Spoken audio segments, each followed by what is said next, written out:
Juju Lewis, 5-star quarterback, one-time USC commit, one-time frequent visitor to Auburn, came down to Colorado, Georgia, and Indiana.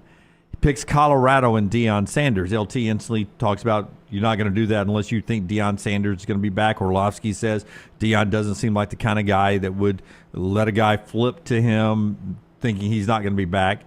But things can change. Sure. And we are in a world where, first off, he hasn't signed yet until December.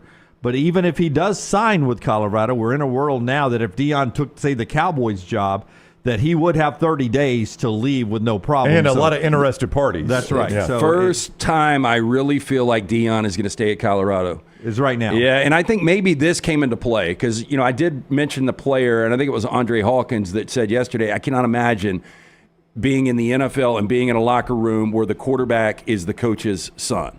He was like, that dynamic is just not going to work. And so maybe Deion really has processed this.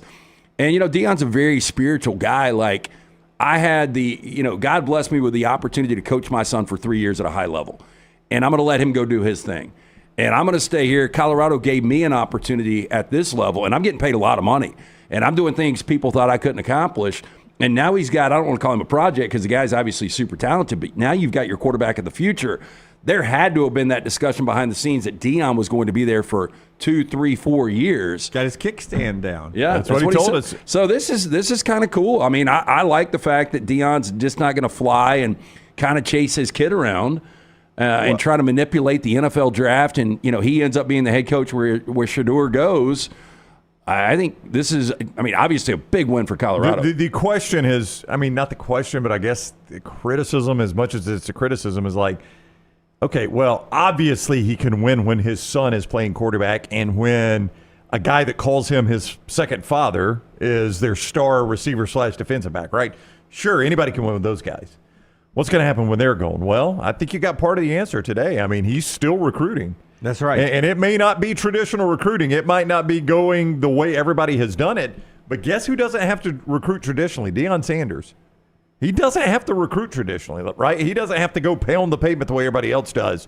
He's got a gravitas that these kids want to go play for him. And I find it hard to believe that Colorado can pay what other schools are paying. And Lance, like Colorado cannot pay what USC was going to pay this kid. They're not, but Layman Believer believes this guy has been dropping in ratings at USC, upgraded with Longstreet, who they just got, and Auburn is upgraded with Deuce if they're able to hold on to him. Well, both of those guys are better than what Juju is going to be in some people's belief system. Could be, but for Colorado, this is still a major get, even if he is the 10th best quarterback coming out of this class. Yeah, but as a 5-star quarterback, you look at what Deion was able to do with Travis Hunter at Jackson State and at Colorado, high-profile 5-star recruit, and he has nurtured him. And if you're Juju Lewis's parents, you're like, I can trust Deion Sanders to take care of another Travis Hunter in my son. But what's crazy is when you now start to look at Deion's coaching record, last year is the outlier. The bad year last year. That's the outlier. He was dominant at Jackson State. He's got his team in a position to make the college football playoff.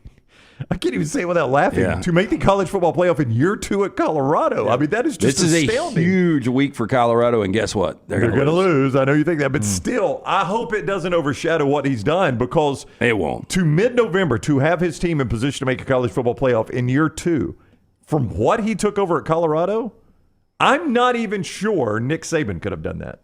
Pritchett says, was that just going to wash over you that I just said what I said? No, I would disagree, but I think he's one of the few. Alabama was in a better position, zero doubt, when Nick Saban took over than Colorado was when Deion. Zero doubt. Nick Saban was 6-7 the first year, and then was unbeaten. So he had a steady build to a third-year national championship.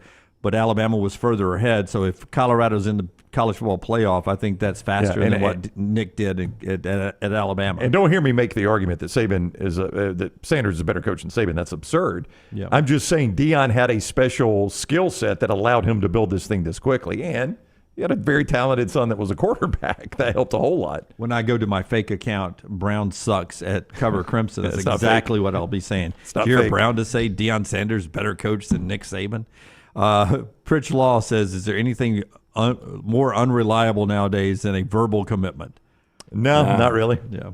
It's not. I mean, and even after you sign in December, That's right. there are several options you have to leave the school and move on. That's how recruiting's gotten harder and harder.